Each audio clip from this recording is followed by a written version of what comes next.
অ্যারিশ আহরার খান এক রহস্যবিত্ত দুর্বৃত্তের মানব, যাকে সে নিজে থেকে না চাইলে কাউকে খোলা বইয়ের মতো পড়া সম্ভব নয়। অ্যারিশ কখনো তার দুর্বলতা তৈরি করতে চায়নি, কারণ সে জানে তার সামনের পথ কতটা দুর্জয় আর বন্ধু প্রকৃতির হতে চলেছে। তবু না চাইতেও অনাকাঙ্ক্ষিত দুর্বলতার রূপে আত্মপ্রকাশ করতে চাইছে শ্বেতা নামক এক অস্তিত্ব। আমি আদৌ জানি না সে আমার দুর্বলতা নাকি অপশন, সাময়িক মোহ নাকি শুধু নিখাত ভালোবাসা। ফেরার পথে অ্যারিসের বুক পকেট থেকে ছোট্ট নোটবুকের এক পৃষ্ঠাটি কুড়িয়ে পেয়েছিল শ্বেতা। তখন থেকেই নিগুড় ভাবনায় মর্জিত হয়ে রয়েছে সে। হ্যারিসের নিজেরই নিজেকে করা প্রশ্নগুলো উত্তর খুঁজে পেতে চাচ্ছে শ্বেতা, কিন্তু কোনোভাবেই উত্তর মিলছে না। হঠাৎই বাড়িতে ঢোকার পথে কারোর সাথে ধাক্কা লেগে পড়ে যেতে নিচ্ছিল শ্বেতা, কিন্তু পর মুহূর্তেই নিজেকে সামনে নিল সে। রাতে রেডি হয়ে ব্যস্ত ভঙ্গিতে ভার্সিটির উদ্দেশ্যে বেরোচ্ছিল। মেধাবী ছাত্র বিধায় পড়াশোনার ক্ষেত্রে মোটো কার্পণ্য করে না সে। রাত ব্যস্ত হয়ে জিজ্ঞেস করলো। তুই ঠিক আছিস শ্রেতা? শ্বেতা মাথা নাড়িয়ে হ্যাঁ বোধক বোঝালো। শ্বেতাকে আনমনা দেখে রাত আবার জিজ্ঞেস করলো। তোর ইদানিং কি হয়েছে বলতো? এত মনমরা হয়ে থাকিস কেন সব সময়? কই কিছু হয়নি তো। এখন আমার থেকেও কথা লুকাবি শ্রেতা? আগে তোর নিজের সব কথা আমার সাথে শেয়ার করতিস। না, আসলে তেমন কিছু হয়নি। কিছুই যখন হয়নি, তাহলে এরপর থেকে তোকে যেন আর এরকম মনমরা হয়ে থাকতে না দেখি। তোর মুখে সারাক্ষণ মিষ্টি হাসিটাই মানাই। শ্বেতা রাতের দিকে তাকিয়ে একটু হাসলো। রাত এতে প্রসন্ন হলো। তারপর বলল। এবার ঠিক আছে, তা তোর সাথের বাকি দুই বাদর কোথায়? দুই বাদর বলতে এখানে শুভ্র ও ঈশাকে বোঝানো হয়েছে। ভাগ্যিস ঈশা এখানে নেই, না হলে আবারও রাতের সাথে পায়ে পা লাগিয়ে ঝগড়া বেঁধে যেত তার। ওদের কি একটা কাজ আছে যেন, কিছুক্ষণ পর চলে আসবে। আচ্ছা ঠিক আছে, তুই ভিতরে যা। শ্বেতা ভেতরে চলে গেল। রাত শ্বেতা যাওয়ার পানে তাকিয়ে মনে মনে ভাবলো। আর মাত্র 2-1 বছর অপেক্ষা করছি, তা এরপর তোকে পার্মানেন্টলি আমার পার্টনার বানিয়ে নিব। সারাক্ষণ তোর মুখে হাসি ঝুলিয়ে রাখবো, কথা দিলাম। ভেবেই মুচকি হেসে রাত বাইকে উঠে ভার্সিটির উদ্দেশ্যে রওনা দিল। ক্যাম্পাসের মধ্যে শ্বেতা, রূপী, শুভ্রার দিকে ভ্রুকুচকে তাকিয়ে রয়েছে অ্যারিস। গম্ভীর দৃষ্টিতে তাকে দীর্ঘক্ষণ ধরে পর্যবেক্ষণ করেই যাচ্ছে। অপরদিকে শুভ্রা মনে মনে ঘাবড়ে গিয়ে নিজেকে আরেকবার ভালো মতো দেখে নিল। না, গেটআপ তো সম্পূর্ণ ঠিকই আছে। সম্পূর্ণ শ্বেতার মতো সেজেই তার ভার্সিটিতে এসেছে সে। তাকে চেনার কোনো প্রশ্নই ওঠে না। সে তার কাছের বান্ধবীরা পর্যন্ত তাকে চিনতে পারেনি, সেখানে 2 দিনের অ্যারিস তাকে চিনবে কি করে? ভেবেই মনে মনে নিজেকে সান্ত্বনা দিল শুভ্রা। শ্রেতা মুবাশিরা। অ্যারিসের আচমকা ডাকে বেশ ঘাবড়ে গেল শুভ্রা। পরক্ষণেই নিজেকে ধাতস্থ করে বলল। জি, বলুন ভাইয়া। যাও, ক্যান্টিন থেকে আমার জন্য একটা কোল্ড কফি নিয়ে এসো। শুভ্রার সাথে সাথে কিছুটা উঁচু গলায় বলল। পারবো না, নিজের কাজ নিজে করে নিন গিয়ে। সিনিয়র হয়ে জুনিয়রদের দিয়ে কাজ করাতে লজ্জা করে না? কথাটা বলে অ্যারিসের চোখের দিকে তাকাতেই ভয়ে জমে গেল শুভ্রা। এত কঠোর আর নির্জীব দৃষ্টি সে জীবনে কখনো দেখেনি। বেশি কথা বলে ফেলল নাকি আবার? মনে মনে একটা শুকনো ঢোক দিল শুভ্রা। এই মুহূর্তে অ্যারিসের কাছ থেকে ভয়ঙ্কর একটা ধমক আর র‍্যাক খাওয়ার জন্য মনে মনে প্রস্তুতি নিয়ে নিল সে।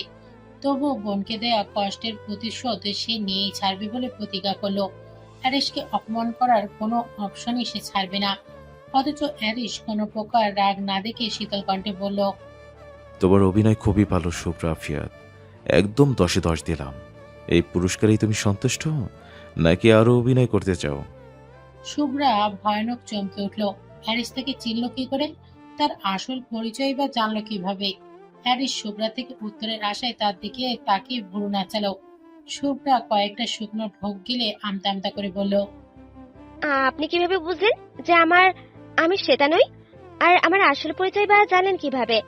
হ্যারিস দুর্বোধ্য হেসে শান্ত সুরে বলল। প্রথমত, শ্রেতার চেহারার প্রতিটি ভাঁজ আমার মুখস্থ হয়ে গেছে। শ্রেতার মতো 100টা যমজ আমার সামনে আসলেও তার ভেতর থেকে আসল শ্রেতাকে আমি ঠিকই বের করে নিতে পারবো।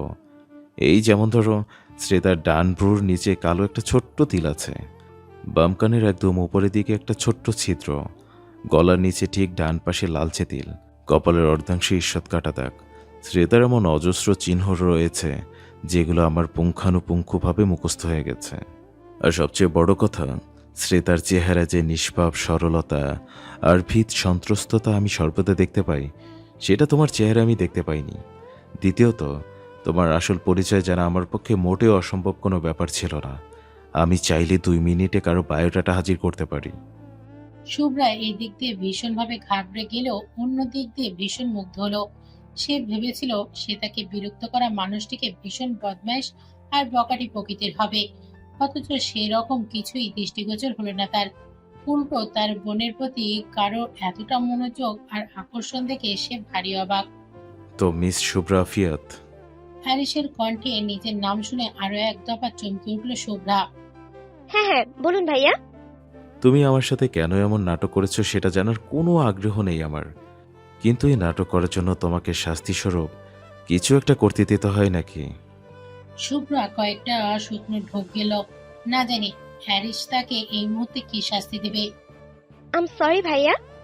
সরি বললে তো কাজ হবে না, তোমাকে এর জন্য ফাইন দিতে হবে। কি ফাইন?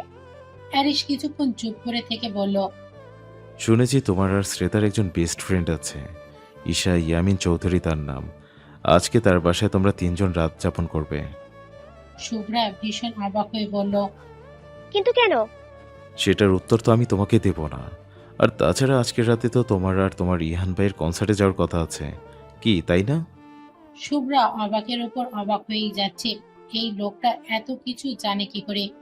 ব্যক্তিগত কিংবা অতি সূক্ষ্মান্বিত সূক্ষ্ম ব্যাপারটাও তার নখদর্পণে রয়েছে। হ্যাঁ, তাতে কি? তোমার বেস্ট ফ্রেন্ডের বাসা থেকে সন্ধ্যার দিকে কনসার্টে চলে যাও। আর তুমি যদি তোমার শর্তে রাজি না হও, তাহলে তোমার বাবা আর মামার কাছে কনসার্টের খবর যেতে বেশি দেরি লাগবে না। হ্যারিসের ঠান্ডা স্বরের হুমকিতে কেঁপে উঠল শুভ্রা। ফ্যালফ্যাল করে তাকিয়ে রইল হ্যারিসের দিকে, অথচ হ্যারিস নির্বিকার।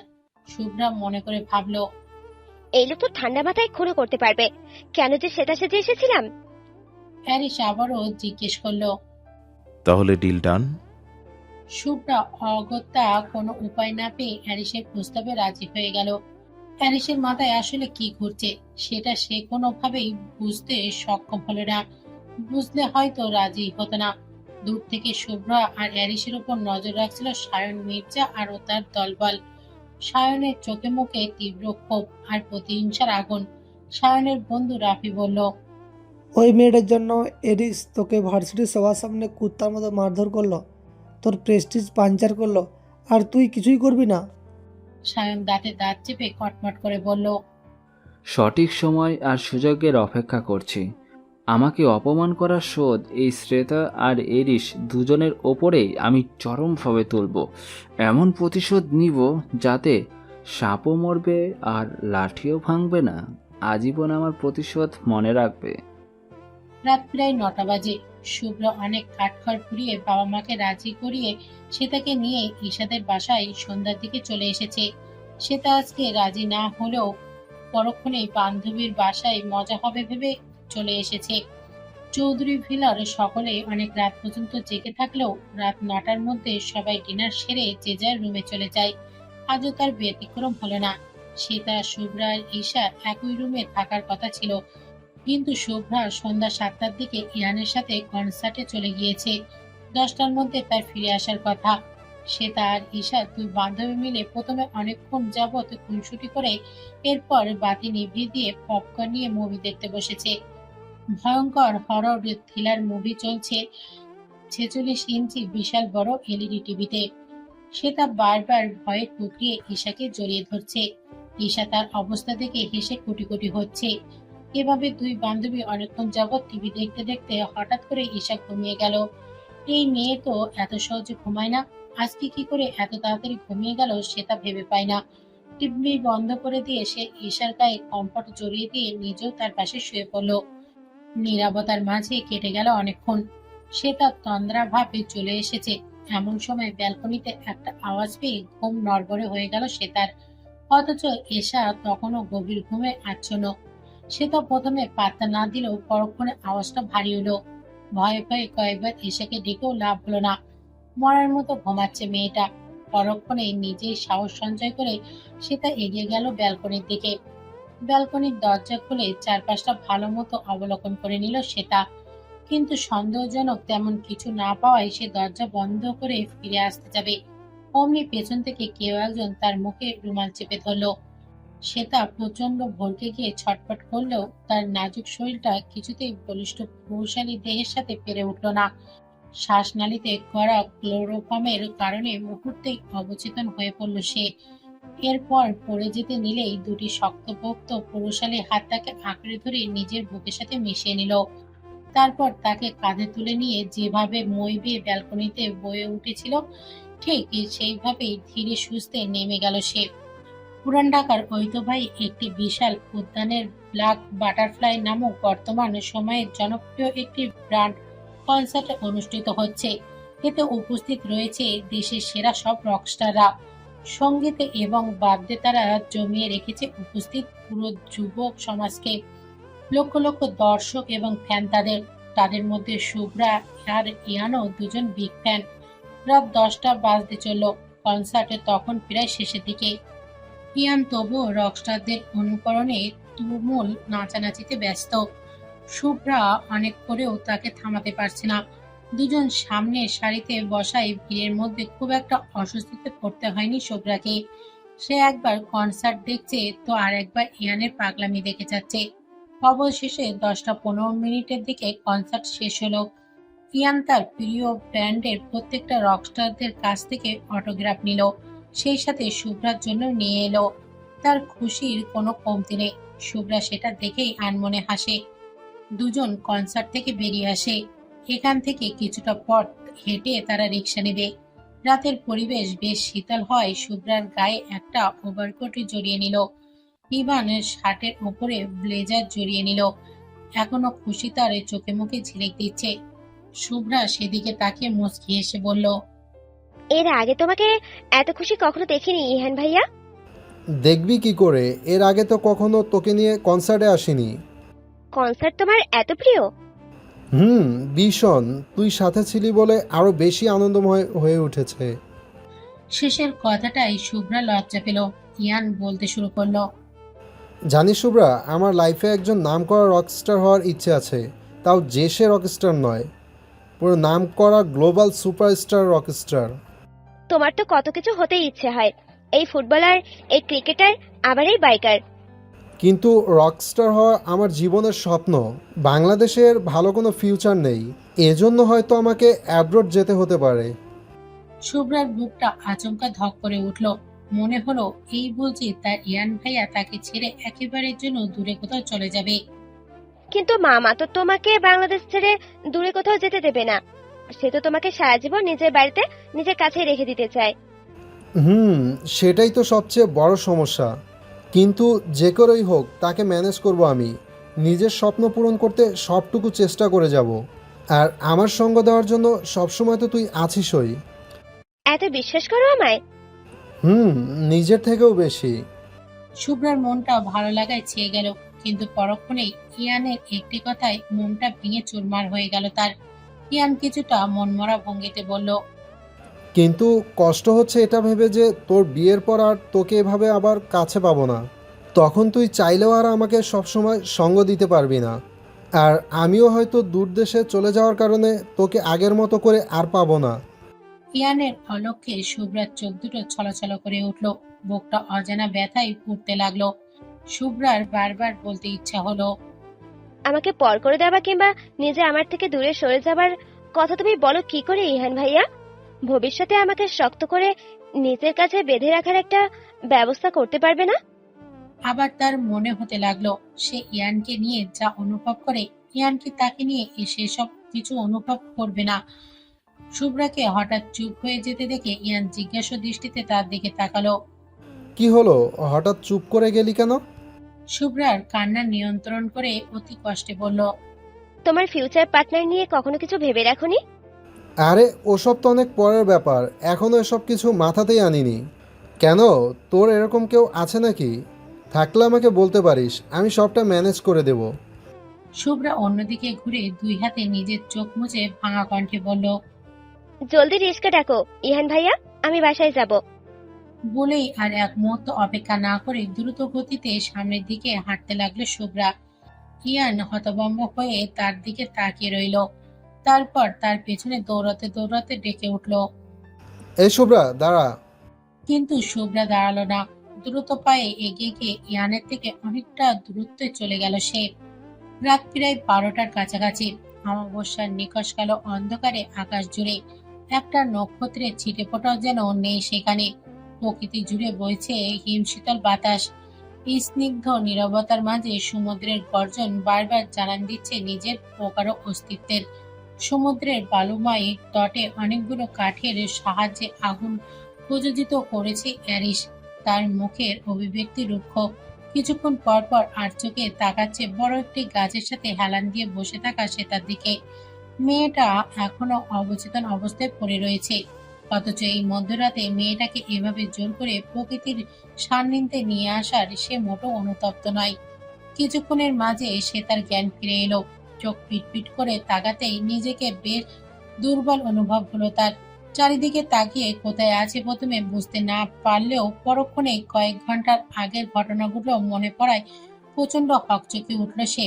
হ্যারিসের দিকে বড় বড় চোখ করে তাকিয়ে আছে সে, অথচ হ্যারিস এসব দেখেও নির্বিকার। সে তা এক মুহূর্তের জন্য সব ভয়ডর ভুলে চেঁচিয়ে বলে উঠল, আমাকে এখানে কেন নিয়ে এসেছেন আপনি? কি চাই আপনার? তোমাকে। সে তাই এই মুহূর্তে প্রচন্ড ঘাবড়ে গিয়েছে। ঘাবড়ানোর থেকে জন্ম নিল এক গাদা দুঃসাহস। সে তড়িঘড়ি করে অ্যারিসের কাছে ছুটতে নিলেই টের পেল তার হাত গাছের সাথে বাঁধা। নিজেকে ছাড়াতে ব্যস্ত হয়ে পড়ে সে চিৎকার করে বলতে লাগলো, আমাকে বেঁধে রেখেছেন কেন? ছাড়ুন বলছি আমায়।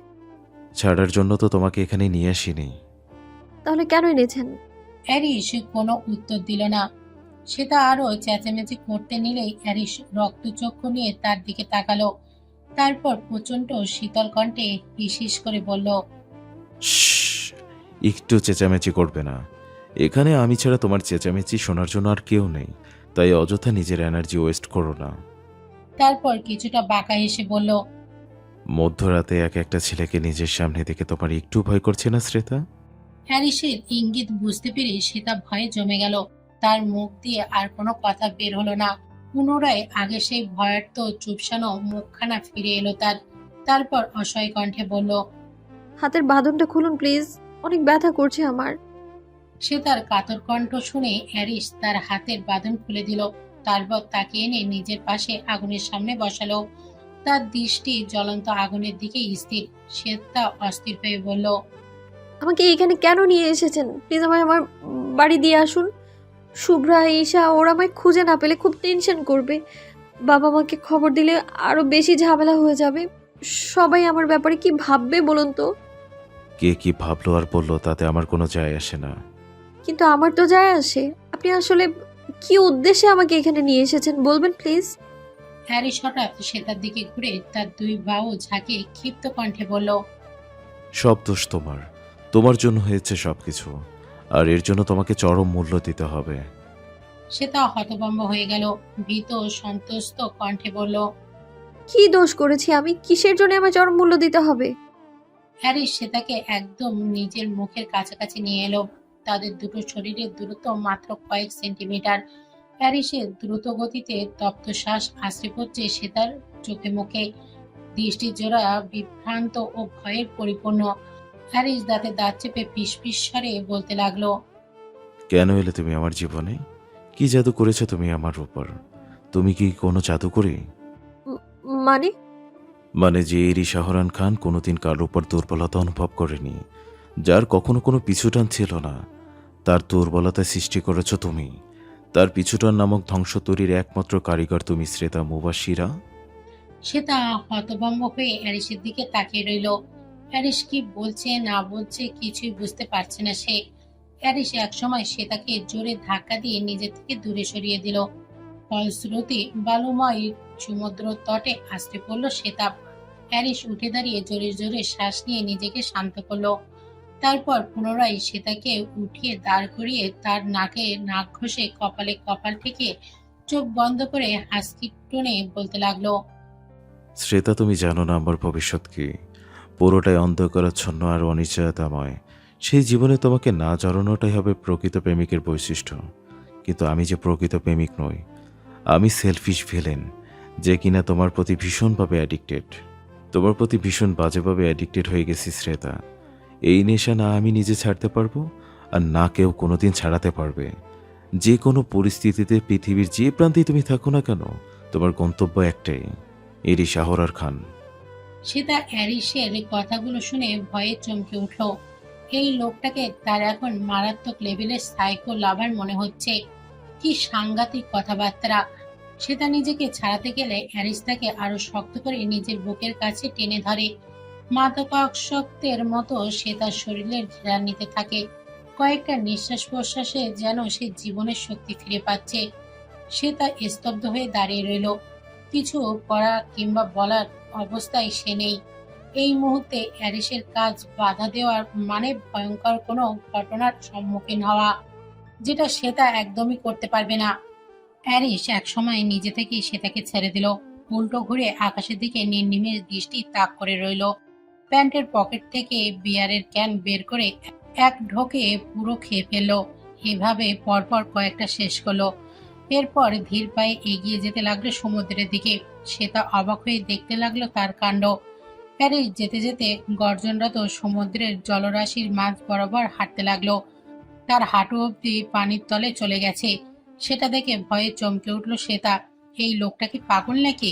সে দ্রুত সেদিকে দৌড়ে গিয়ে অ্যারিসকে পেছন থেকে জাপটে জড়িয়ে ধরল। তাকে টেনে আনতে আনতে অস্থির কণ্ঠে বলতে লাগলো, এসব কি করছেন কি এরিস? জ্বরের টান একবার আপনাকে সমুদ্রের গর্ভে নিয়ে যেতে পারলে আর বেঁচে ফিরতে দেবে না। অ্যারিস কোনো কথা বলছে না। তার চোখে মুখে কেমন একটা অস্বাভাবিক অস্থিরতা আর উৎকণ্ঠা বিরাজ করছে। সে তার কথাবার্তা যেন সে শুনতে পাচ্ছে না। এই জগতে যেন সে নেই। স্বাভাবিক অবস্থায় অ্যারিসকে কখনো এরকম পাগলামি করতে দেখেনি শ্বেতা।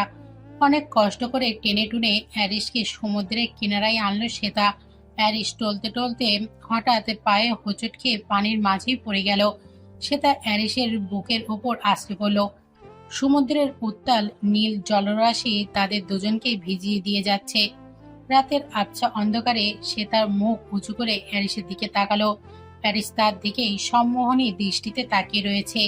প্যারিস হাসকি স্বরে বলল, আমাকে বাঁচিয়ে চরম ভুল করলে শ্রেতা। তোমাকে মুক্তি দেওয়ার উপায় হিসেবে নিজেকে বিলীন করে দিতে চেয়েছিলাম, কিন্তু তুমি নিজের হাতে সেই সুযোগ খোয়ালে। এখন আর এই জীবনে আমার হাত থেকে তোমার নিস্তার নেই শ্রেতা মুবাশিরা। সে তা অ্যারিসের কথা আগামাথা কিছুই বুঝতে পারল না। আপাতত তার কোনো কথাকেই পাত্তা দিল না সে তার ব্যস্ত কণ্ঠে বলল, এখান থেকে প্লিজ উঠুন। এভাবে বেশিক্ষণ থাকলে আপনার আমার দুজনের নিউমোনিয়া হয়ে যাবে। আর তুমি যে আমায় তুমি নামক এক ভয়ানক ব্যাধিতে আক্রান্ত করেছ, সেটার কি হবে? এর উপশম করবে কে? সে তার অ্যারিসের দিকে ফ্যালফ্যাল করে তাকিয়ে রইল। সেই চোখ দুটিতে যেন গভীর মাদকতা আর অনুরক্তি লোকানো। সেদিকে বেশিক্ষণ দৃষ্টি রাখতে পারল না শ্বেতা। প্যারিসকে কোনো মতে এক প্রকার টেনে টুনে আগুনের কাছাকাছি নিয়ে আসলো সে। প্যারিস স্থির হতেই নিজের পরনের শার্ট খুলতে গেলে শ্বেতা ভয়ে চিৎকার দিয়ে উঠল। প্যারিস তার দিকে চোখ ছোট ছোট করে সন্ধিয়ান দৃষ্টিতে তাকিয়ে রইল। শ্বেতা আমতা আমতা করে বলল, আপনি শার্ট কেন খুলছেন? একটু আগে তুমি না বলেছিলে পানির সংস্পর্শে বেশিক্ষণ থাকলে আমার নিউমোনিয়া হয়ে যাবে?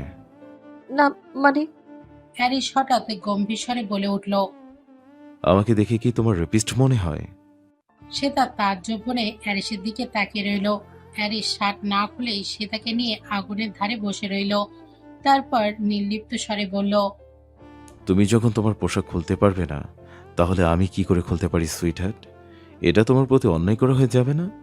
প্যারিসের কথা আর তার সুইটহার্ট সম্বোধন শুনে থ হয়ে গেল শ্বেতা। তাকে কথা বলার দ্বিতীয় কোনো সুযোগ না দিয়ে প্যারিস বাঁকা হেসে আবারও বলল, তবে বিয়ের পর তো নো চান্স। তখন তো আর এইসব বিষয়ে অসুবিধা হবে না, তাই না? অ্যাটলিস্ট আমার সামনে তোমার পোশাক চেঞ্জ করতে কোনো প্রবলেম হবে না মেবি। প্যারিসের লাগামহীন কথাবার্তা শুনে সে তার চোখ দুটো খিচে বন্ধ করে ফেলল।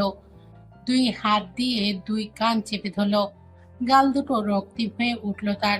কান দিয়ে যেন গরম ধোঁয়া ছুটছে। এই লোকটা এতটা নির্লজ্জ আর ঠোঁটকাটা কি করে হতে পারলো সে তা ভেবে পায় না। হঠাৎ সে তার নজর পড়ল অ্যারিস মাটি দিয়ে ঘর তৈরি করছে।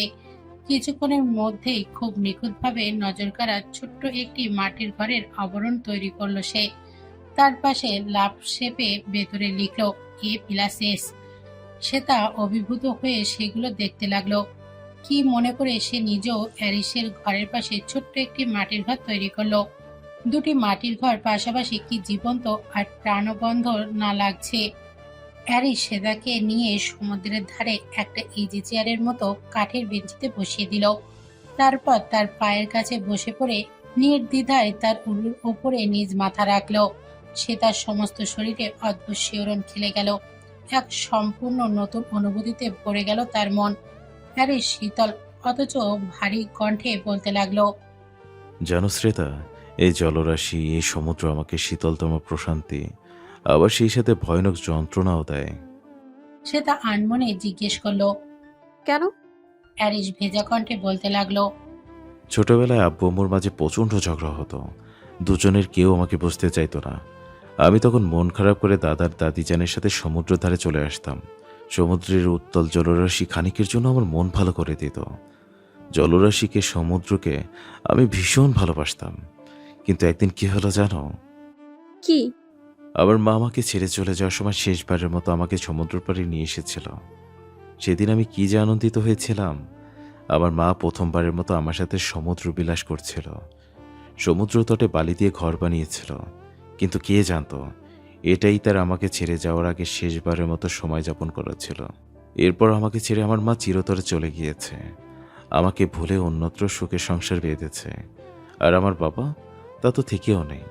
কোনোদিন তার থেকে এক ফোঁটা পিতৃসুলভ ভালোবাসা পাইনি। আমার কঠোর পাষাণ হৃদয় তৈরিতে অন্যতম অবদান তার। আমার মধ্যে যদি কখনো কিছুটা মনুষ্যত্ব বেঁচে থাকে, তাহলে সেটা শুধুমাত্র আমার দাদা দাদির জন্য। সে কি? কেন? হ্যারিস সে তার উরুতে মুখ ঘষতে ঘষতে বলল, টপ সিক্রেট। বলুন না আমায়। বলা যাবে না। তারপর উঠে গিয়ে সে তার উপরে নিজের শরীরে সম্পূর্ণ ভার ছেড়ে দিল। তার বুকের ওপরে শুয়ে পড়ল অ্যারিস। সে তার হৃদয় স্পন্দন এত পরিমাণে বেড়ে গেল যে সেটা যেন এক্ষুনি বুক চিরে বেরিয়ে আসবে। জীবনে প্রথমবার কোনো পুরুষ তার দেহের এতটা কাছাকাছি আসতে পেরেছে। সে জানে অ্যারিস সজ্ঞানে নেই। জ্ঞান ফিরে আসলেই এসব কিছুই মনে থাকবে না তার। মনের অজান্তেই নিজের মনে গভীর ব্যথাগুলি সে তার কাছে প্রকাশ করেছে সে।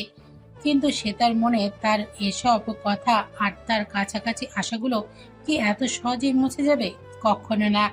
হ্যারিস গভীরে নিদ্রায় তলিয়ে যেতে যেতে অস্ফুট স্বরে কিছু কথা বলল। সে তা স্পষ্ট সেগুলো শুনতে পেল।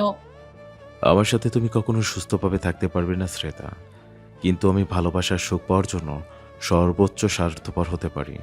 প্রয়োজনে তোমাকে নিজের কাছে আজীবন বন্দি করে রাখবো আমি।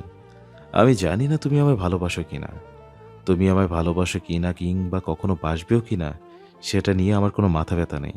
শ্রেতা, তুমি আমার অবসেশন আর অ্যাডিকশনে রূপান্তরিত হয়েছ। মাদকতা নেশা আমি ছাড়তে পারবো, কিন্তু তোমার নেশা আমি কোনোদিন ছাড়তে পারবো না। তোমার ছাড়া একটি মুহূর্ত চলা আমার পক্ষে সম্ভব নয়। তোমাকে যে আমার লাগবেই শ্রেতা, আমার অন্ধকার জীবনে আলোক শিকারূপে। নতুন সকালের সূর্য উদয় হয়েছে পূর্ব আকাশে। পাখিরা ব্যস্ত হয়ে নীড় ছেড়ে ছুটে পালাচ্ছে এদিক ওদিক। সমুদ্রের উত্তাল গঞ্জন শান্ত হয়ে গেছে অনেকটাই। সূর্যের তীক্ষ্ণ আলোকছটা সে তার চোখে মুখে পড়তেই তার ঘুম ভেঙে গেল। চোখ দুটো কস্তাতে কস্তাতে সামনে তাকাতেই তার বুকের ওপর অ্যারিসকে নিশ্চিন্ত মনে ঘুমন্ত অবস্থায় দেখতে পেল সে। কি নিষ্পাপ মায়াবী মুখশ্রী তার। ঘন কালো সিল্কি চুলগুলো কপালের উপর ছড়িয়ে ছিটিয়ে রয়েছে। সে তা এক দৃষ্টিতে তাকিয়ে রইল অ্যারিসের দিকে।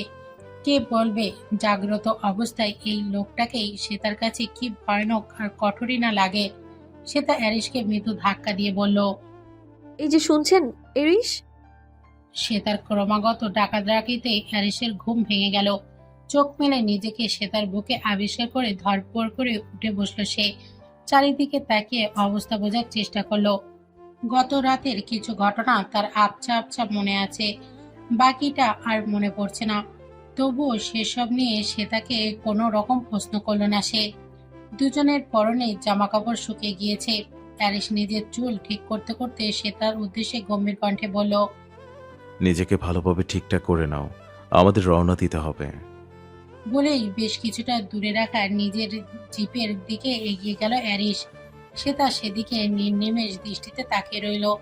গতকাল এত কিছু হয়ে যাবার পরও এই লোকটা এতটা স্বাভাবিক আছে কি করে সেটাই ভেবে পায় না শ্বেতা। অবশ্য সবকিছু তার মনে থাকার কথাও না। এসব ভেবে মনে মনে দীর্ঘশ্বাস ফেলে শ্বেতা।